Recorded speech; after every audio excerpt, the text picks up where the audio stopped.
Hey, real life traders from around the world, what's going on? It's me, Jeremy Alexander Newsome with reallifetrading.com. It is Friday. This is your free real life stock review, the one that's highly anticipated, the one you guys have been waiting for. Let's make it happen. Here's the SPY today, and yesterday, I'm telling you guys, this gap stuff works. White candle, gapping up, retest gap. What? Retesting? Craziness. What magic is this? Yeah, so we're retesting. Not a shocker. Nice little new black crow candle today.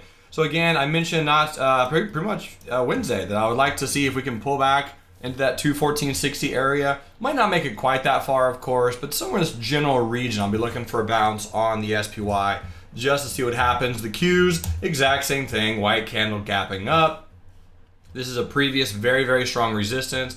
So you got the white candle gapping up, looking for that limit buy, and then bounce potentially on the Qs. Here's the DIA. The DIA, I don't have anything for it yet, actually. It still looks a little weak, but a very nice doji, perfect doji actually yesterday. So if and when we can close above, that'll be a little bit more bullish than bearish. And IWM, got to give a shout out to my boy, Jason Smith, taking a trade. He bought in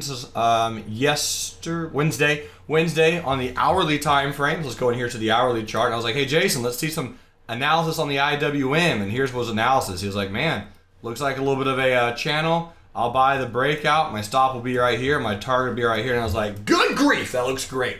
And it did. Worked out perfect. Traded to his target. He got out. And, well, we're at a resistance. Could be another sell high, buy low, right? This is a resistance that we have sold off of before, as we can see. It could also do this and bounce. I really don't know on the IWM. That's why I don't have a specific setup on the IWM personally. At least at this exact moment in time, but just kind of watching that one. Anyway, so great job, Jason. That's the overall broader market, so those are the ETFs.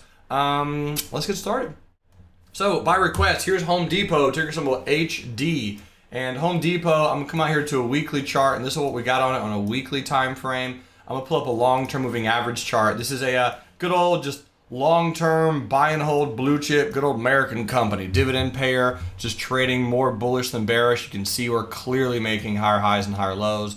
Here's your higher highs, here's your higher lows, kind of like a little bit of a wedge pattern. So on a weekly time frame, we have what appears to be a new white soldier Morningstar reversal. Now, of course, this could end up just being a flag pattern potentially, and we trade down to the 100. That's actually what I would like to see. That would mean that it would be a little bit more of a bounce down there, but regardless, you have a very good support short term right there and a really good resistance right there. So how do I be looking to play Home Depot on the daily time frame? I would look for it to trade back down to here, and I'd be looking for a bounce around 125 on Home Depot. And if it doesn't, then you know you have a stop at about 123.50, and then from there it could continue a little bit higher. Alibaba's been on an absolute tear recently, ticker symbol BABA. Had a few traders ask me yesterday, is this a good time to buy? And my analysis and answer was no. No, it's not. But guys, Bob has moved very, very far, really in a short amount of time. So back in June, early July, we were at 75 bucks. We're at 107 right now. So that means we've moved, I'm really bad at math, $40 approximately, very close to it. No, $30. Yeah, $30. $30 on BABA. That's almost a 50% gain since July. So this is a behemoth of a stock. It's not some random biotech pharmaceutical. You got a retest gap right here anyway, which of course we did retest and bounce. You guys remember that analysis. And back in here, I mentioned the same thing. All right, guys, don't be buying here. Wait for that dip and then buy that dip. That's pretty much my analysis back on the 20th, which is just a few days ago. If you're looking to play this one, I would really personally just wait until we get more of that. I could be wrong, of course. We could continue to trade higher. But if you are looking to buy, at least write your little note in your trading plan. Hey, be patient on this one. Expect a little bit more of a pullback, more than likely, and then just buy the dip. That way you get a better risk reward and you're not chasing. That's my analysis on Alibaba. Facebook today did gap down. I was keeping an eye on this one all day long for some bearish trades. Never got one that I liked. I think Brad took one and lost for a very small loss on it, but I didn't see one. It is a good gap. My buddy Stan has a 120 covered call expiring next Friday. Ron's got a covered call on 132 on the 7th of October. And today, I actually don't mind owning shares of Facebook. If it happened, I wouldn't cry about it. So earlier today, 115 put sale for October was 31 cents. So So it's not a lot of premium. That is really far away, about 15 points on Facebook, which would be a really huge move in 3.5, 4 weeks. So I don't really expect that to go anywhere. And sometime next week, if I can buy this one back really, really cheaply, I probably will. There's just a lot of premium today on Facebook for some reason. So anyway, that's kind of what I got on that one. Nugget, ticker symbol NUGT. Nugget actually forming a really interesting pattern right here. Something like this. It's a really big evening star reversal. And I kind of do anticipate Nugget, if it can take out these lows. The low here is 1944. Low of here is 1959. That was a good year. If it breaks below that low, I think it really does come back into 1728 and then potentially bounce up higher, or if it breaks through that support, maybe retest and trade just a little bit lower. The reason that Nugget is so cheap right now is it did have a split not too long ago. Very, very volatile stock. This thing can make its moves. Here's your long-term moving averages, and there's the 200, right where I said that we might trade down to and bounce. So keep your eyes on that one on Nugget if you're looking to play the bullish move. GoPro, ticker symbol GPRO, got more emails on this one than Richard Nixon got in his presidential campaign. GoPro had a really good breakout today with volume. My last analysis was looking to buy the dip again around 13. That was right around there.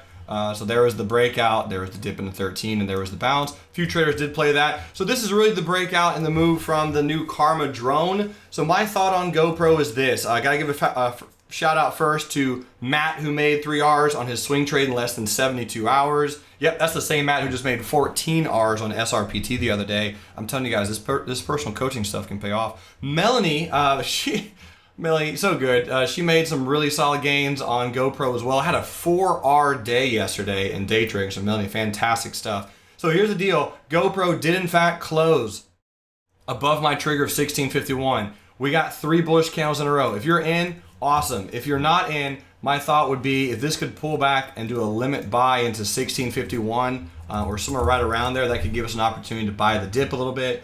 And then the stop realistically could be placed right about there. And that would be your risk on GoPro. From here, it has a long way to go. That is a pretty substantially large stop. Here's your hourly time frame on GoPro. So it'd have to move really far to get 3R.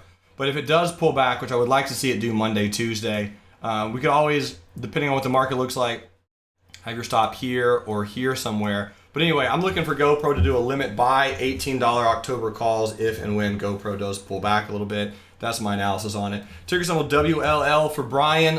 Energies got spiked a little bit today, but overall, got a little bit of a lower high on WLL, got some relative highs. It is kind of bouncing off of a support. Here's the support right here. So yeah, Energies had an interesting day today. XLE got butchered a little bit, but my buddy Rob's put sale at 66.50 did expire worthless. I'm anticipating for Energies to do something like that. It doesn't mean that they're going to, and in fact, if they don't, if we break some lows on XLE, pretty much around 66.5, we probably will go a little bit lower, back down to the 200 moving average, and then probably bounce. We're going to find out Monday, Tuesday, maybe Wednesday, as late as Wednesday. If we don't bounce off of this trend line on XLE, and if we do not, then my anticipation is we probably continue to trade sideways through just a little bit of bearishness. Here's JP Morgan and Mr. Sterling crushing this one. Here's JPM. So JP Morgan trading up, doing its thing. It traded into a little bit of a resistance today. There's the resistance right there. So here's a weekly chart on JP Morgan. It does look good. It looks like it's kind of breaking out. It's just taking its time. The weekly candle looks really nice. You'll notice here's your consistent lower highs. Here's some really good higher lows. We broke out. We had a short-term retest, and we kind of popped.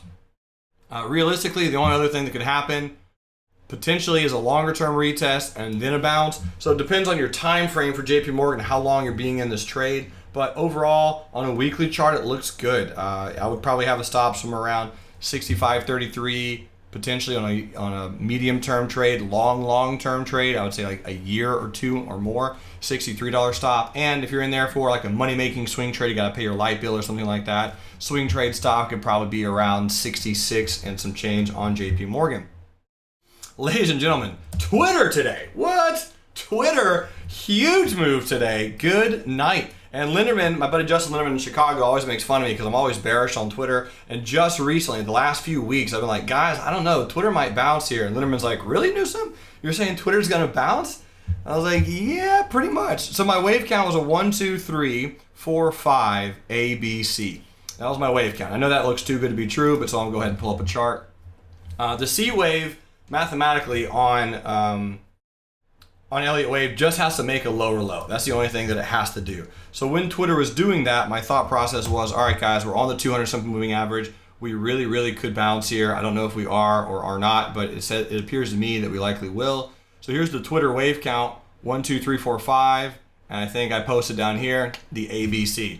So notice this was months, well, not months ago, weeks ago, A, B, C. That's exactly what we did. I had the C wave stopping at approximately, what was that, 18? So again, back over here, we stopped at 17.59. Not too bad, I wouldn't say. But anyway, Twitter, so it bounced off of the 200 simple moving average. How to do that with a nice little morning star reversal, and you got your new white soldier right there. Gapped up right here. It was a retest gap, shocking. Stock retested. You got another morning star reversal. Got the trigger in yesterday. And guys, this was a total surprise, all right? Promise, did not think this was gonna happen on Twitter. Huge volume. My buddy Brett, who I think he said he got off the plane and opened up his account. He was up 5R on Twitter options. Great job, buddy, on that particular trade. A few traders played Twitter bullish. Well done for all who did. And congratulatory statements all around. Here's Solar City, ticker symbol STTY. We've been looking at this one, keeping an eye on this one for the last few weeks. Mentioned, hey, if it comes down to the $17 level and bounces,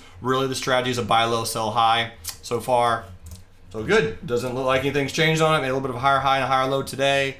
Give that trade some time. If you want to know how long, kind of copy and paste these time frames right here and get an idea for what Solar City did. Boom, boom, boom. Boom, boom, boom. Maybe we get a boom, boom, boom, right? Something to that extent. So just kind of be patient on Solar City. Bob wanted to look at Momo also, M-O-M-O. Let me type that in correctly. M-O-M-O, and Momo in a little bit of a pennant pattern, it appears to me anyway. Higher lows, lower highs. Let this thing trade sideways a little bit longer, and then let me hop over to a weekly. I did not know this stock very well. Oh, okay, so all-time high breakout. So all-time high breakout, there's the retest. This looks like a 1, 2, 3 wave count. So I would give yourself a while for this thing to trade sideways. So if you're in shares, maybe some covered calls, give it about a month, maybe even 2, before just kind of chop around, let that congestion build, and then maybe that stock can break out a little bit higher for you, Bob. But overall, looks more bullish than bearish. I want to give you guys, I know I bragged just a little bit on Twitter. I got to brag again on TWLO. This wave count stuff that we're doing in the afternoon room with these traders is amazing. So this wave count right here, I posted, mid-August sometime. And again, we were mentioning this was a 1, 2, 3, 4, 5 wave count, just simply speaking that it would likely go higher. Here's the wave count when I posted it. It was August 22nd on TWLO. So remember, everything in green hadn't formed yet. So my thought was we're in a 1, 2, 3, likely going to pull back into a 4. Right where I drew it is exactly where we bounced, never went any lower, and there's the wave 5. Ladies and gentlemen, I'm excited about this analysis stuff. I'm excited about the market. We're getting better and better over there in the morning and afternoon swing trading rooms. And in fact, keep in mind that next week, Thursday to be precise, we're going to have a big webinar. The second most highly anticipated webinar of all time is the title. So get ready, bring your milk cartons because it's going to be exciting and you're going to want to sit down and have a drink. Ladies and gentlemen, I will see you guys Monday. Enjoy your weekend. Until next time, love life, live life, and trade it. Bye.